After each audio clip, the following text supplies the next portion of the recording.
chime in a little closer because I want to share a story with you about one time when I was growing up. I always felt like I had to be resilient. And I proved my resilience when my boy cousins would ask me, can you climb over a fence? Can you climb trees? And I would do it because I wanted to prove to them that I was just as strong as they were. But this one day, one of my boy cousins came over and we decided we were going to ride bikes. And the first thing I noticed when we were in the alley is that he was showing off because he was a pro at riding bikes with no hands. And I had just recently learned that trick.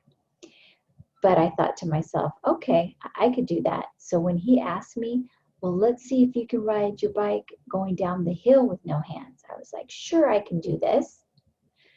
And I went ahead and everything was going great until I started to get wobbly and scared. And I ended up flipping over my bike and got road rash from the top of my head to the bottom of my chin. And I still have the scar to show. But yes, I just ate it.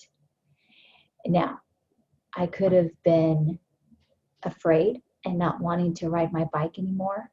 But I'm telling you, I learned my resilience from my dad because he would never let me give up. He said, he obviously consoled me, brushed me off, let me cry, put some Band-Aids, cleaned me all up because I was pretty bloody. And he said, I want you to get back on that bike and I want you to practice doing no hands.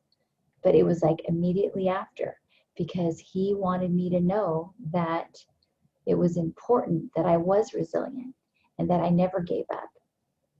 What you could see is that I just gave a little story that I would be doing with my kids if I wanted to show a concept or we came across this word of resilience in a story that we read. And then you could just personalize it and give your child a story. And every stories have a beginning, a middle, and an end. They ask them some questions.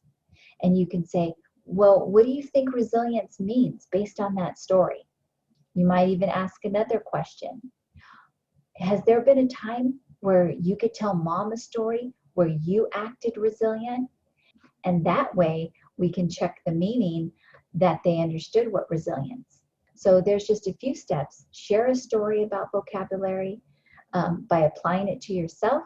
Ask them questions about the word. And that's just one fun way of building vocabulary.